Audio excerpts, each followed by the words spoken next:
Bom dia também aos pais, aos alunos. Nós vamos trabalhar aqui a nossa videoaula, mas antes eu quero fazer uma breve oração com vocês. Maravilhoso Deus, grandioso Pai, obrigado, Senhor, porque o Senhor tem derramado bênçãos sem medidas sobre nossa vida. Continue nos abençoando nesta semana, nos cuidando, nos protegendo e fazendo com que nós possamos, Senhor, sempre ser grato a Ti em tudo que formos fazer durante essa semana. Nos dê um bom dia de aula, é o que te pedimos e te agradecemos por Jesus. Amém. Gente, olha só, nós vamos dar continuidade ao nosso capítulo, tá bom? Essa aqui é o vídeo aula parte 2, tá certo? Mas antes eu queria que você pegasse a sua ementa e lá na aula você colocasse então a data de hoje. Eu vou colocar na descrição, tá bom? Quando enviar para o grupo, eu vou colocar a descrição em que você vai colocar a data de hoje. Tudo bem? Vamos então aqui falar das revoltas, tá bom? Nós falamos da modernização, da exclusão, agora nós vamos falar da revolta. Dentre essas revoltas nós temos aqui a Guerra de Canudos, certo? De 1896 a 1897. Logo nós vamos ver que Canudos foi um povoado no interior da Bahia, né? Lugar que foi chamado depois, né, de Arraial de Belo Monte. Tudo bem? Nós vamos observar, gente, que a maioria a maioria dessas revoltas ela vai acontecer contra o governo republicano. Tudo bem? Logo nós vamos ter um líder que vai se chamar de Antônio Vicente Mendes Maciel, que vai ficar conhecido como Antônio Conselheiro, certo? Logo as pessoas começaram a comparar, né, associar a imagem de Antônio Conselheiro com a imagem de Jesus Cristo. Mas por quê, professor? Porque tinha cabelos até o ombro, né? Tinha barba longa, então as pessoas associavam, sendo que ele tinha os seus ensinamentos religiosos, tá? E que a população que ele conquistou aceitava essas mensagens, sendo que ele não era o quê? Ele não era padre, mas em seus ensinamentos estavam voltados para a religião, né? Conhecido também como beato. Nós vamos observar que esses grupos que aceitaram essas mensagens de Antônio Conselheiro eram agricultores, artesãos, vaqueiros, negros, ex-escravos e também indígenas aceitaram, né? Logo, quero voltar aqui com vocês, né? Observando aqui a imagem, né? E vocês estão vendo de Antônio Conselheiro, as pessoas associavam, né? A Jesus Cristo. Então, muitas delas, além da mensagem, associavam a imagem dele, né, com Jesus Cristo, e logo, então, aceitavam as suas mensagens, e Antônio Conselheiro ganhou vários seguidores, tá? E logo, então, aqui nessa imagem, nós temos Canudos, né? Interior da Bahia, e logo depois foi chamado de Arraial de Belo Monte. Tudo bem? Nós vamos, então, ver aqui as principais causas. Nós temos a miséria crônica da população nordestina. A população nordestina ela passa por vários problemas, né? Dentre elas, nós temos aqui a seca, que é um dos problemas. A má distribuição de terra, porque ela ficava concentrada nas mãos de quem? Das oligarquias, né? Representado por fazendeiros, latifundiários, tá certo? Logo, então, as pessoas pagavam impostos. O principal objetivo, né, do pagamento de impostos, né, é fazer com que haja o pagamento, logo o governo possa então fazer com que seja retribuído através de serviços básicos, né, como a educação, como saúde, né, infraestrutura, só que não havia esse retorno, tá bom? Logo então, Antônio Conselheiro, por ganhar essas pessoas, né, através da sua mensagem, o governo ele começa a acusar Antônio Conselheiro de defender o retorno da monarquia. Monarquia que nós vimos, né, na aula passada sobre essa mudança, né, de período. Monarquia para a república. No entanto, essa, esses grupos que estavam seguindo o Antônio Conselheiro traz também prejuízos para o governo republicano, para os coronéis e também para a igreja. Por quê, professor? Porque a partir do momento que essas pessoas vão para o arraial, né, de Belo Monte, essas pessoas elas vão deixar de pagar impostos para o governo republicano.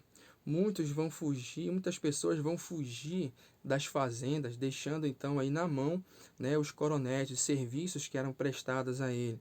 Logo também essas pessoas elas vão deixar de pagar o quê? O dízimo. Então, o governo republicano, mais os coronéis, mais a igreja, vai se unir para destruir, né, o arraial de Belo Monte, que é ali liderado por Antônio Conselheiro. Tudo bem? Por quê? Porque traz prejuízos para esses três grupos, tá certo? Então nós vamos ver aqui que para poder destruir o arraial de Belo Monte, nós vamos ver que houve 4 expedições, tá? Aí nós temos as 3 primeiras, tá bom? Canudos derrotou o exército republicano, tá bom? Sendo que a quarta expedição contra Belo Monte foi formada por 9.000 soldados, tá? Canhões e armamentos modernos. A partir daí, nós vamos observar que eles conseguiram, então, acabar, né, destruir com o arraial de Belo Monte. É interessante você entender que o arraial foi totalmente destruído em 5 de outubro de 1897 e uma estimativa de 25.000 mortos. Tá certo? Nós temos então aqui a figura, né, de Antônio Conselheiro, né, e o exército nós temos aqui lutando, né, para destruir o arraial de Belo Monte. É interessante você entender que houve um massacre. Por quê? Porque nós vimos que Antônio Conselheiro morreu e o seu corpo foi exumado e sua cabeça foi decepada, né? Mais de 25.000 mortos. Mas nós vimos que esse movimento ele foi contra o governo justamente para poder lutar por uma vida melhor. Só que o governo não vai aceitar, né, esse governo paralelo, né, um governo contra os republicanos. Então, houve, né, então, a destruição desse movimento, né, que ficou conhecido como a Guerra de Canudos, né, o Arraial de Belo Monte. Tudo bem? Nós vamos então aqui passar para outro momento, né, a revolta da vacina em 1904. Houve um projeto de modernização do Rio de Janeiro. A maior parte da população nesse período ele é formado, né, por negros, ex-escravos. Então, nós vimos que nesse projeto de modernização há uma prática, né? Por exemplo, a ciência começa a ser valorizada, né? Nós vamos observar que a prática esportiva também é valorizada, principalmente a prática sanitarista, que também é colocada em prática para a população, né? Então nós vamos observar que a população pobre se concentrava em casarões antigos e vivia em condições precárias, sem nenhuma infraestrutura, né? Mas como então colocar em prática o processo de modernização se essas pessoas, né, vivem, né, em áreas, tá bom? Consideradas assim nobres, mas que ainda há uma estrutura não há infraestrutura para que essas pessoas pudessem então estar alocadas. No entanto, ocorreram alguns problemas. Dentre esses problemas nós temos o crescimento da cidade, né? Por quê, professor? Porque quando há o crescimento da cidade, não vai haver, sabe o quê? Planejamento. Quando não há planejamento, nós vamos ter problemas sociais, problemas de infraestrutura, tá? Onde nós vamos observar que houve onda de epidemias e doenças, né? Mas, professor, me diz uma coisa, o que eram essas epidemias, né, essas doenças? Aí nós temos como malária, febre amarela, tuberculose, que eram doenças comuns naquele período, certo? Agora, nós vamos observar que todos esses problemas era uma preocupação para a elite, tá? A elite que tinha como principal objetivo de modernizar esse território. No entanto, sabe qual era o discurso da elite? Era que a pobreza era a disseminação do quê? De doenças. Eles associavam a pobreza, né? Que a pobreza ela disseminava a doença. E eles ficavam preocupados. Esse pensamento é discriminatório, né? Porque é uma doença que está relacionada à discriminação. Porque não tem nada a ver, né? O pobre que vai disseminar doenças. Não, tá? Foi um pensamento mesmo de discriminar o pobre, tá bom? A elite discriminou o pobre. Logo então, nós vamos ter aqui o processo de modernização do Rio de Janeiro, né? A reforma urbana ela foi aprovada pelo presidente é, Rodrigues Alves, tá? Rodrigues Alves. Então foi aprovado por ele, né? Onde vai haver modernização do porto, saneamento da cidade. Nós temos então aqui, né, Rodrigues Alves, que eu vou destacar aqui, tá bom, para vocês. E eu vou destacar também aqui Oswaldo Cruz, o médico sanitarista, tá bom? Mas também nós temos Lauro Miller, Pereira Passos, que também fizeram parte desse processo de modernização, tá bom? Logo nós vamos observar que vai ser colocada a primeira medida. Qual foi essa primeira medida, professor? A demolição dos casarões e cortiços. Logo, nós vamos observar que essas pessoas, as pessoas pobres que moravam nos casarões, né, vão para onde? Na verdade, não havia planejamento para essas pessoas, não havia planejamento de deslocamento para essas pessoas. Logo, essas pessoas foram expulsas desses casarões, onde elas foram para áreas mais distantes, para os morros, tá certo? E ali, mesmo com uma área totalmente sem condições de moradia, né, lá se estabeleceram. Nós temos então a segunda medida, que foi medidas sanitaristas, tá? Entravam nas casas ou barracos, tá? Para fazer vistorias e vacinar, tá? E vacinar os moradores.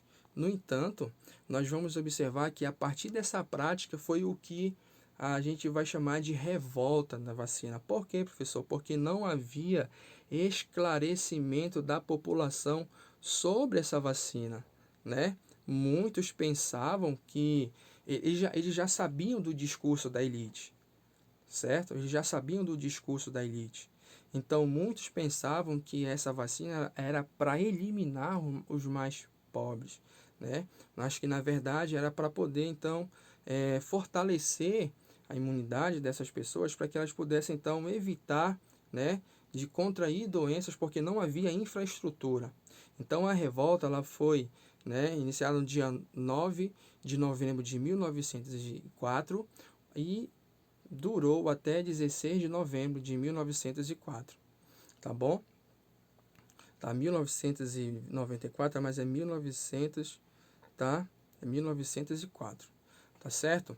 Olha só, logo nós vamos observar que vai haver uma reação política, porque a população ficou revoltada, né? Aí logo essa reação do governo foi de chamar a polícia, o exército, até mesmo a marinha, para conter os revoltosos.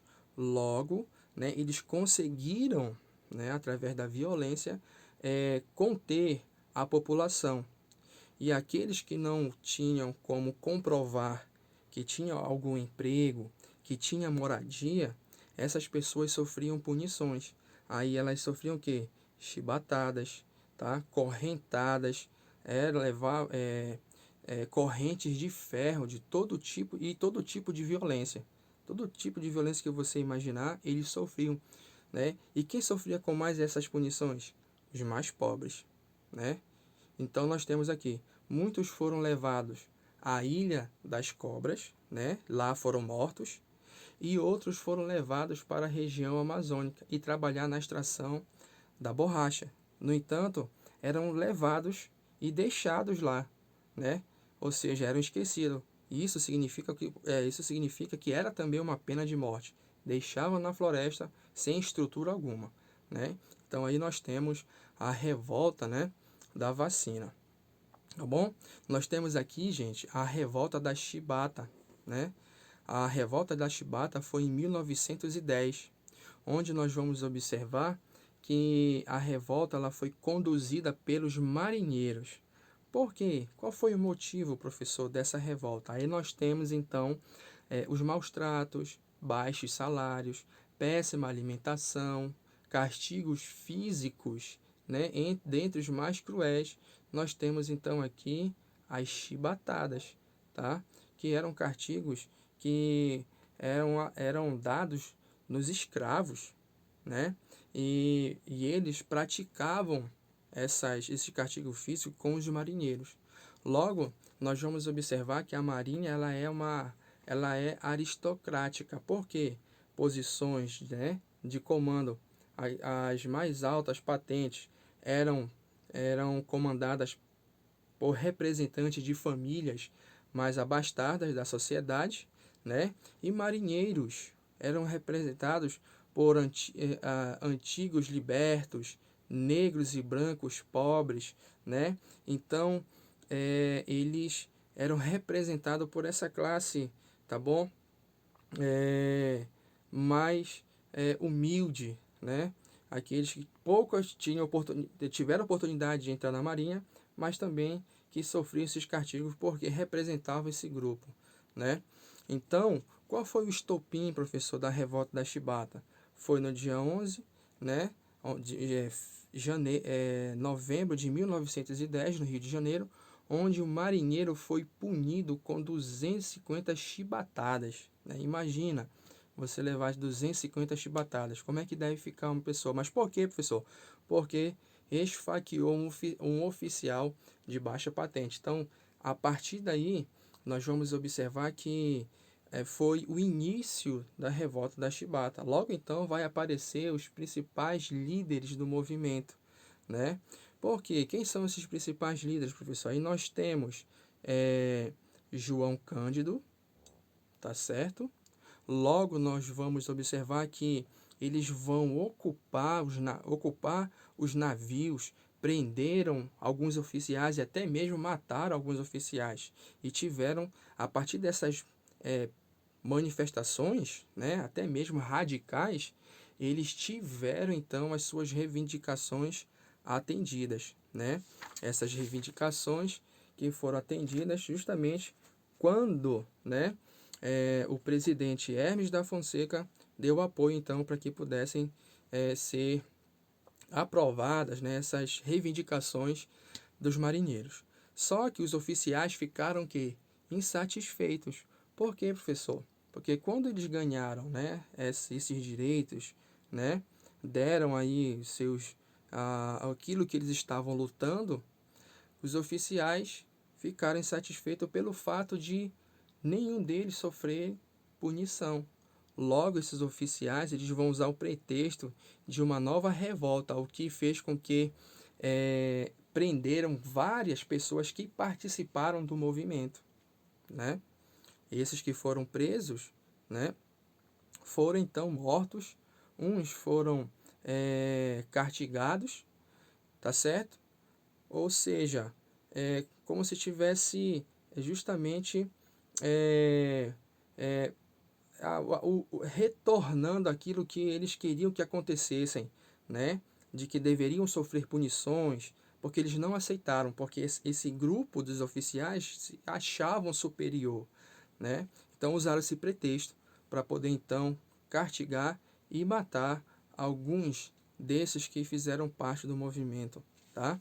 Nós temos então aqui João Cândido como um dos principais líderes, né? Ele foi afastado, foi desligado da Marinha e ali então viveu a sua vida normal, né?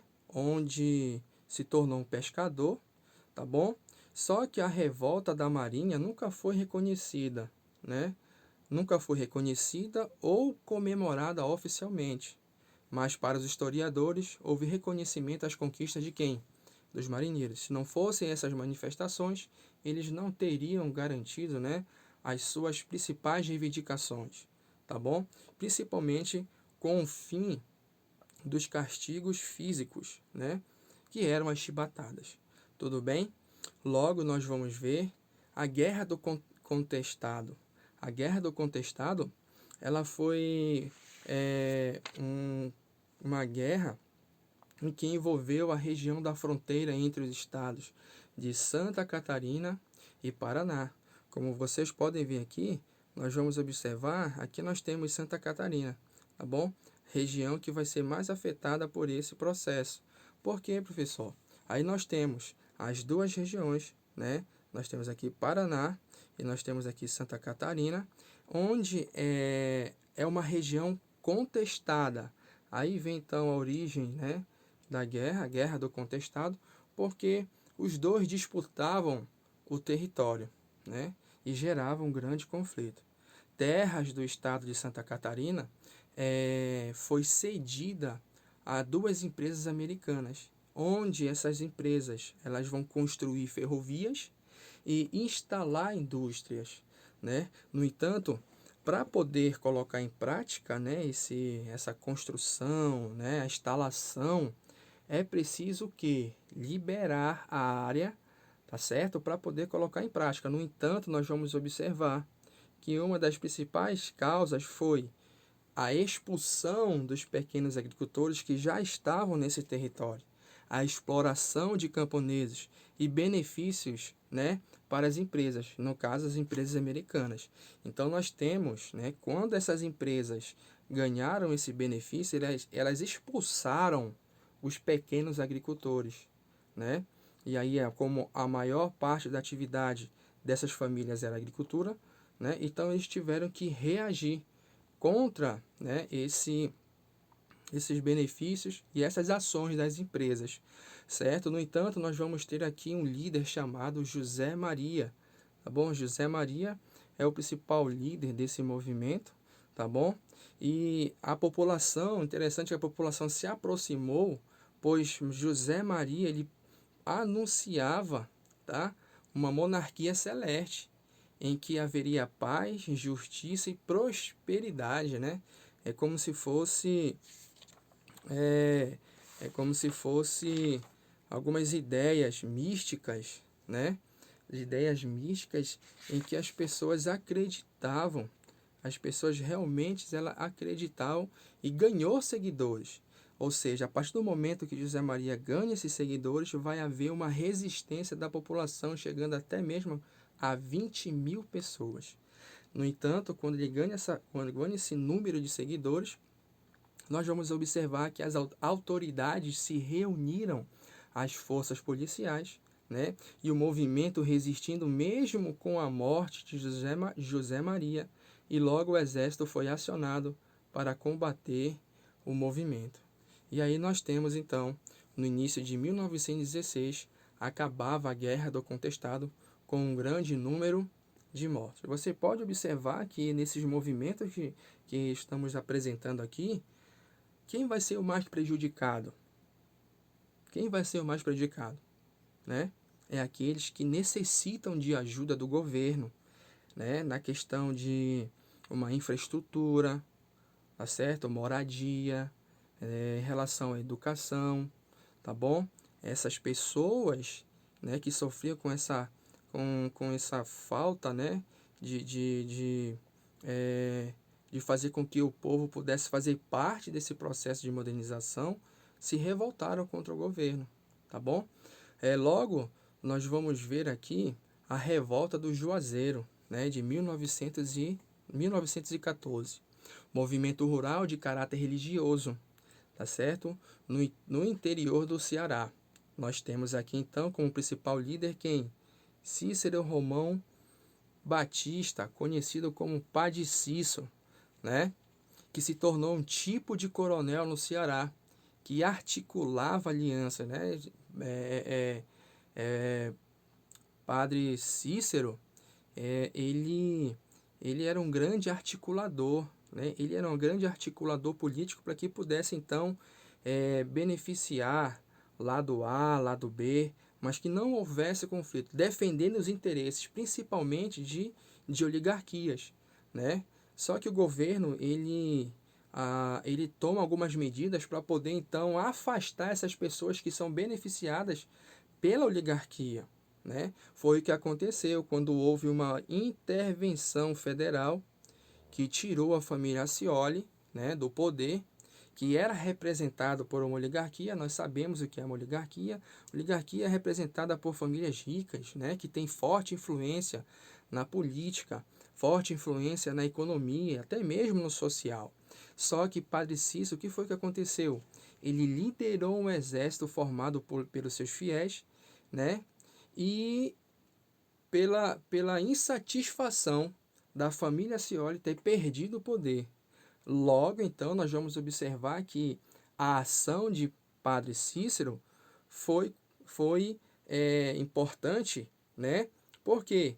Porque foi através dessa ação de chamar os fiéis que o governo federal, então, voltou atrás, tá bom? E logo a família Ascioli, ela voltou ao poder, não é isso? Muito influente até a década de 1920, tá bom? Mas sua liderança religiosa continuou até a sua morte em 1934. E aí nós temos, então, a influência, né, que Padre Cícero teve ali, então, no interior do Ceará. E aí nós vamos observar que os nordestinos atribuem o título de santo, né, principalmente na cidade de Juazeiro. E ele é fortemente ali adorado pelas pessoas, né? Nós vamos ver também as mudanças culturais promovidas pela Semana da Arte Moderna. Essas mudanças nós vamos entender que vai começar com a Semana da Arte Moderna, né, no dia 13 e 17 de fevereiro de 1922, no Teatro Municipal de São Paulo. Logo, nós vamos observar que os eventos vão envolver o quê? Vão envolver exposição, escultura, desenhos arquitetônicos e festivais que incluíam número de músicas. Qual era a finalidade, professor? A finalidade era de valorizar, tá? Valorizar a cultura nacional, incluindo aspectos da cultura indígena e negra. Escritores também que foram ali, que apresentaram suas obras, como Mário de Andrade, Oswald de Andrade, tá bom? Pintores como Anita Malfatti, de Cavalcante, Tarsila do Amaral, música como Heitor Villa-Lobos, esses representaram aí então a arte da Semana Moderna, valorizando a cultura nacional, tá bom? Por que valorizando a cultura nacional, professor? Porque eles queriam aderir à cultura europeia, né? Desvalorizando a cultura nacional. Então, a Semana da Arte Moderna foi até mesmo uma crítica àqueles que queriam aderir à cultura europeia para o país. Nós temos então aqui o movimento tenentista.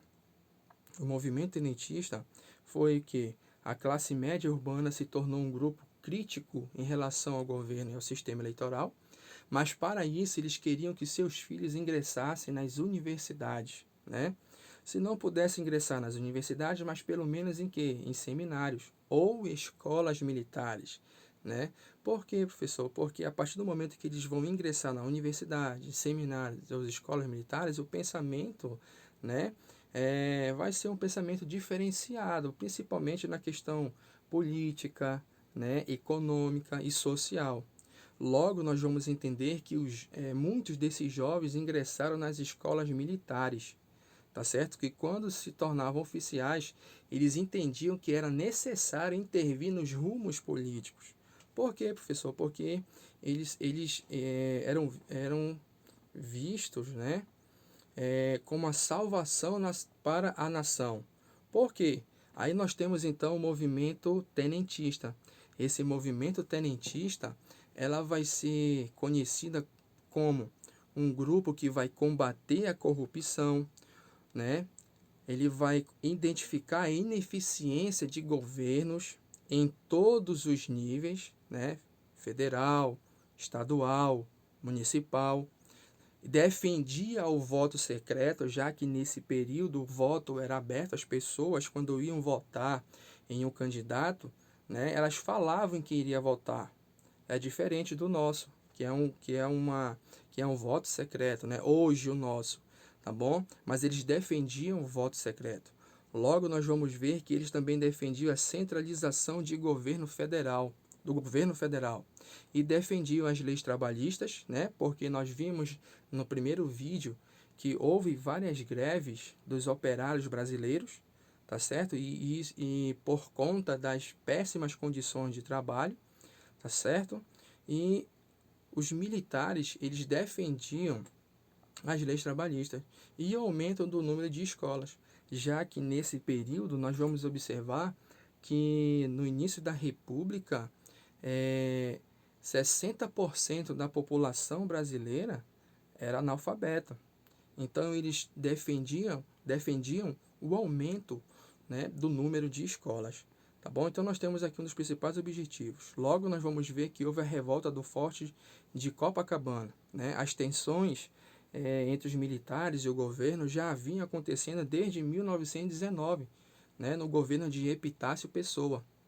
E essa tensão ela vai aumentar em 1921, quando, né, o candidato Arthur da Silva Bernat era oposição aos militares. Logo, nós vamos observar que vai haver um conflito entre o governo e militares. Muitos se renderam, muitos militares nesse primeiro momento do conflito se renderam, mas houve alguns militares que resistiram, né? Logo então, esses que resistiram decidiram marchar pela Avenida Atlântica, no Rio de Janeiro. Logo se depararam com, né, com os militares do governo. Logo, essas tropas do governo assassinaram esses militares que estavam, né, na Avenida Atlântica, no Rio de Janeiro, causando então uma comoção, né? Logo nós vamos observar que vai haver, ou seja, a reação de vários estados, né? Rio de Janeiro, Minas Gerais, São Paulo, tá bom? Vão reagir contra essa atitude do governo. Logo nós vamos ver que os militares, eles não vão parar por aí, eles vão querer o quê? Mudanças.